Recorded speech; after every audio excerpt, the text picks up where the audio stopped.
I mean, I think you got both kinds of people. I think what happens with a lot of dreamers, so to speak, is that the dreams aren't specific, right? So the dreams are you just throwing a net out there and catch some fish. You know what I mean? What kind of fish? You know what I mean? So so for example, the big dream, I've had it. Most everybody's had it. I want to make a lot of money, right? It's one of my dreams. I want to make a lot of money. Okay, well, you got to be specific with that, because you can make a lot of money and a lot of other things can go wrong. You know what I mean? Do you want to, I mean, that's not necessarily success if everything else is not balanced and in order. So I think that's one of the things that we have to do. I think that's one of the things that the pandemic, to what you were talking about with the gentleman that you had the conversation with, I think the pandemic for a lot of people has reshaped their dreams. You know what I mean? In a sense, it's opened their eyes to different things. You know, the money is not necessarily the dream. The dream is, you know, to be comfortable and whole with my family. Sounds like what he's saying. But I think a lot of people, it just kind of reshaped and helped to whittle down the ultimate dream. So so I think people are dreaming. And then I think you have some people, if you throw a wide dream out there, like, I just want to make some money, people start following, how do I make money? You know what I mean? And if you're not careful, you get caught up in that. We talk about, we're both like rap music, hip hop music. And we talk about how we talk a lot about how some of the new music is, some of it's good, some of it's not so. But one thing I noticed about the music today that you did not see in the 80s, 90s, and 2000s even, back then, you didn't want to sound like anybody else. You didn't want to look like anybody else. If you could, for one, it just wasn't cool. For two, if you did, somebody was going to call you out for biting somebody else's style, right? You'd be original. So now that's the trend, but it pays a lot of money. What are they doing? What are they wearing? Okay, that's it. Let's go down the same road, and you'll see 10 groups, 10 artists do the exact same thing, exact same beats, exact same cadences, nothing original, but they're getting paid. And so you have to ask yourself, was your dream to just get paid, or was your dream to have a fulfilling career? And if that's the case, you don't want to just be led like cattle. So I think you just have to be very careful. You have to be aware, of what's going on. I think you make a great point. The specificity of your dream is imperative. I think back to being young. You're like, I just want to be successful. And for me as a kid, it bounced from being a athlete all the way to interior design to having my own business, not knowing what kind of business I wanted. But just my mind, especially the creative part of my mind, wanted to craft something and build something out bigger than me. And I know we're going to tackle it in the next episode and really talking about how you get specific about your dream. But for this, just to kick off, I think activating that part of you that dreams, activating that part of you that sees something bigger, wants something more, is willing to imagine what life's possibilities could be. The what if, we both talk about our faith, and one of my favorite scriptures is God will do exceedingly above what you can ask or imagine. And, the secret to anything we believe in is our willingness to believe in it, to believe in the principles, the precepts that it touts. Unless you're walking around here believing in nothing, which in that case, if all you got is believing in you, I don't know how you make it when you come to the end of you. But to each his own. But for me, I think what I love about that passage is it gives me a reason to dream as big as possible. And I think making time, that's one of the things I think we've heard consistently from people coming on the other side of this pandemic is that, man, during the pandemic, I had more time to recapture parts of me that were being lost to work, just to working towards something without any anything more than what the money could do for me, not what kind of life I really want, right? So getting married for the sake of getting married, having kids for the sake of having kids, but not really thinking about what kind of life do I want to have with these kids? What kind of life do I want to have with this spouse or this partner? And even now when we talk about socialism, what kind of world do we want to live in, and how do I want to contribute to that? Like that, those are the kinds of things I think when you start if talking about it, something I think in a dreamer, something stirs in you, how you want to contribute to that. So my question is, should an element of your dream include what it allows you to do to give back to the world around us? Should an element of your dream include what you need to do to get back to the world around you? Or what it would allow you to do, right? So if your dream is to have a lot of money, is it because you think that's going to give you the freedom to give to causes that matter to you? If your dream is, go ahead. You get my point. Yeah, no doubt. I think that it should include that. For example, a lot of people dream. One of my dreams, I want to make a lot of money so I can, take care of family. That's one of the things I like to do. I like to be able to do nice things for family and things of that nature. So I think you have to have the end result in mind for two reasons. One reason, so you'll keep pushing, because you have to know what you're pushing for. For two, you have to remember, in the case where you get all the money, but you're never home, you never have time, you can never be around, you can never do anything with your family, then you have to ask yourself, wait a minute, this wasn't how it was supposed to end, right? It wasn't supposed to end like this. It was supposed to end with me doing all these great things, taking these great vacations, being available to really, be there for my family. So yeah, I definitely think that you should have that in mind along with your dream, because that'll help you from getting led astray on that cattle prod like you talked about. You know what I mean? Someone wanted to ask you about that too, though, because I think some people get led down the wrong path because they just kind of get stagnated in their dream. And so they're not aware, so there was a turn here or there that we missed because we were just watching the set of cheeks right in front of us, and we just walking, right? We're not looking at the dream anymore. We're looking at what's in front of us, lost focus, right? So, but I think some people actually kind of give up on their dream. You know what I'm saying? Or maybe they just get comfortable. They just decide, I'm going to make myself as comfortable as I can here because I don't see any way that I can get out of this particular situation. You know what I mean? For somebody like that, how do they wake up their dream? How do they wake up that creativity? Is it not in them? Or are they not doing something right? I think that's a great question. And I think there are two things that come to mind when you ask it. I go back to the previous segment, and I think there's a lot we can learn from the dreamers themselves. If you think about, you grew up in a small town in, Pueblo, Mexico, wherever, right? And mom and dad pack you a knapsack and guesstimate, because they've not taken that road, but guesstimate you'll need about this much food to get there. You should be there in a couple days. You head out with strangers you don't know.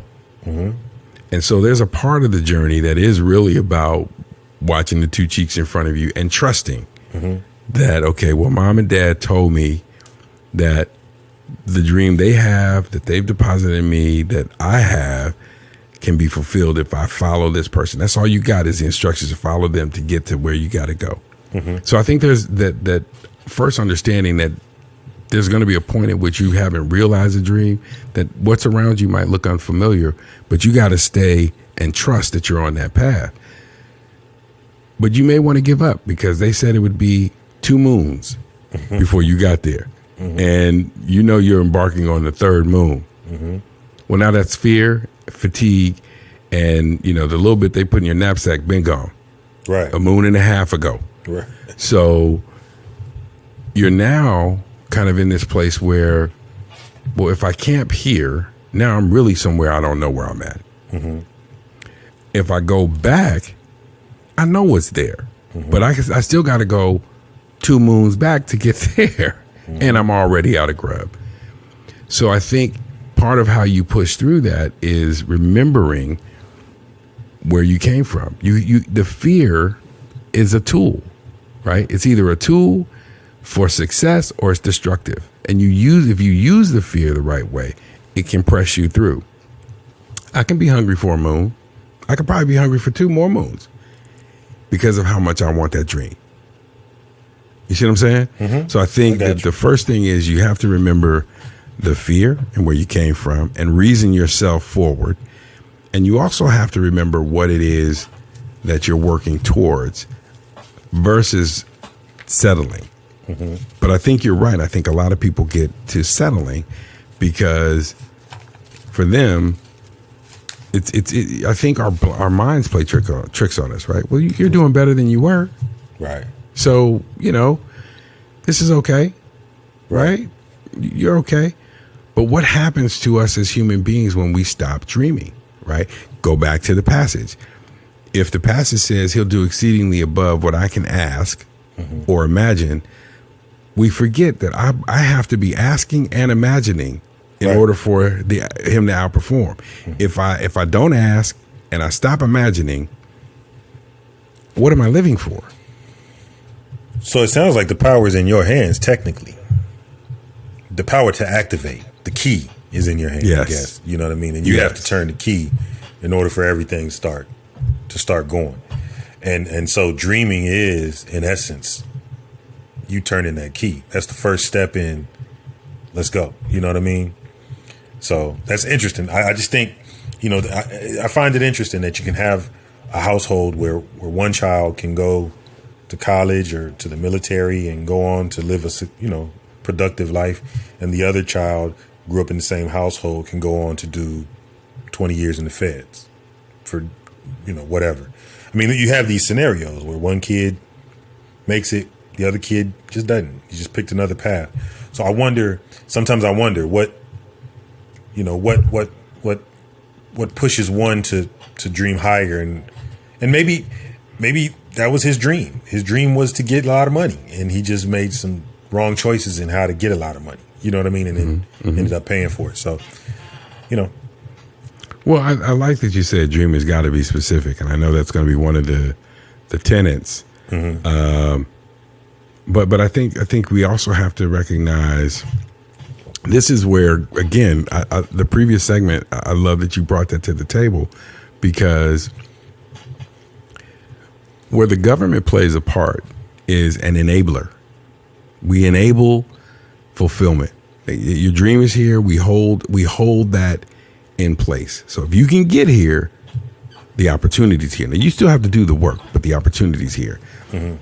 In the same way, you have to have someone as an enabler. You have to recognize there are oftentimes, and then there is always an antagonist to your dream. Sometimes that antagonist is in us. Mm-hmm. It is our own insecurity, our own fear, our own laziness. People don't want to talk about it, but sometimes we just lazy. Absolutely. We just don't. We just lazy. We won't do that work. Absolutely. Other times you have folks around you as dream killers.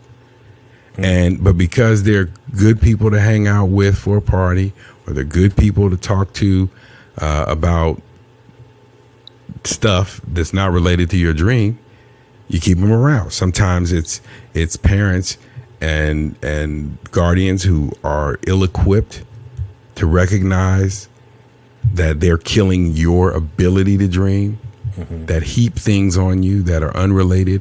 You're going to be a doctor. Because I always wanted to be a doctor. And you can be a doctor. Yeah, but I want to be a mechanic. My dream is to be the best mechanic and fix every car in this town. Right. That's all I want to do. I want to use that same skill, but I want to apply it here to help people in my community. But you can be a doctor. But this is what I dream to do. You go into med school, right? And the frustration of fighting to be heard and to be seen and have your dream recognized can lead people. Maybe that person goes on to be a doctor, but an alcoholic, divorced 3 or 4 times, no relationship with the kids in the first marriage or the second, because on their way not to having. Yeah, you see what I'm saying? Because of dream killers. Exactly. So I think that we have to recognize they're dream killers. And when you see someone not living their dream, we all have to play an active part in being dream enablers. Those of us who understand the importance of dreaming. That's heavy, man. That's heavy. I think the fulfillment of the dream, that was somewhere that took me, what you just said, because I never thought of that. But the fulfillment of the dream is so important, because you're right. Success, you could almost measure success by that, worldly success, by the fulfillment of the dream. Because if the dream is not fulfilled, the true dream, you fulfilled your parents' dream by becoming a doctor or going to college or whatever they want you to do. That fulfills their dream. But then if you're not fulfilled, then you start looking for things to fill up on, because you're not filled. So that's heavy, I think. And I think it speaks to the importance of cultivating the dream. You know what I mean? In general, I don't think we talk about that enough. So, I one of the things, and I think this conversation maybe crystallizes this more than some others. Part of the desire we had in doing this was, we have these conversations. We hope they're thought provoking to other people, and we hope that folks will find value in them, share them, and connect with people because we don't think we're alone, right? Thinking about this stuff. Sure. The idea, of course, is that we would love to see this grow to reaching thousands, hundreds of thousands, millions even, right? Mm-hmm. But to be able to impact and influence lives. That's the dream for the show. Part of that is exhausting what we think is gifting and ability to connect with people. Mm-hmm. And that's, we're using our passion, our natural God-given gifts, mm-hmm. to try to create an opportunity for others to be inspired. The dream to do that at a much larger scale. Mm-hmm. But if we don't, we haven't stopped showing up. Mm-hmm. You know what I'm saying? Mm-hmm. And you show up as if there are already millions of people watching or millions of people listening, and mm-hmm. they're tuning in and thinking that putting the time in to make sure the conversation touches on the things that we think matter, versus mailing it in and saying, yeah, you could be a dreamer too. And that's it, right? That's what it looks like. I think sometimes we get caught with big things looking for, well, what does that look like? It looks like that. Mm-hmm. You don't let your dream sit in the back of the closet as you pile a bunch of stuff on it in your mind that has nothing to do with you. You have to put time in to work towards that. Mm-hmm. And I know in the next episode, when we start talking about the tools and the tenets, that's where we'll be able to give people a lot more. Big Damn, I know we got to get to some DAP DNA, and I hate to table the conversation here, but I would like to ask you one more question. Mm-hmm. If you were going to rate the importance of dreaming on a scale of 1 to 10, and the importance of dreaming to people surviving, coming out of this pandemic, thriving, what would you give it? What grade would you give it, and why? 1 to 10, probably somewhere around 2 or 3 is where I would put it. If I had to rate it. Yeah. I think number one to me is always going to be believing. You have to have the faith first. You know mm-hmm. what I mean? What good is a dream? So 1 being the most important, 2 being the second most important. Yeah, I thought you meant rated okay, from 1 to 10. Okay, that's fine. No, that's fine. 1 to 10. Okay. That's good. That'll work. No. Okay, I got you. On a scale of 1 to 10, yes. Right. It would be up around, yeah. It would be 9, 8, 9 or 10. It'd be up there. Okay. Yeah, definitely. Okay. Definitely very important. No, I love it. So you say believing. So believing is a good one. I know that's going to end up being one of the major tools that you throw out, as well as a tenet. Sure. I agree with you. I think making time to dream is so important. People. If you remember when we were younger, stop daydreaming. Stop daydreaming. Stop all that daydreaming. You need to get out here and actually do. Mm-hmm. And I think we need to think differently. I believe we now need to make time. No matter what your age is, you need to sit back and take a blank canvas. And if I could write what the next 10 years of my life look like, blow the doors off that thing and imagine something you've never considered possible, something in your heart on paper is impossible. I'm a 5'3", 135-pound, semi-coordinated, maybe can play playground next to the last person picked athlete. Mm-hmm. But I want to be great. Okay. Dream it. Yeah. Dream it. And then see what you can do. I'm gonna go out and start dribbling every day like that. It's like you remember playing. You go out to the court, playground, or go to the gym. There's that one guy. He is playing like he's playing for the chip. He's out there D'ing up at 100%. I mean, he wants to call every fouls. He got all the moves. You know, I'm not mad at him. That's your guy though. I'm not That's mad your at that. guy. That is who we are trying to get everyone to be.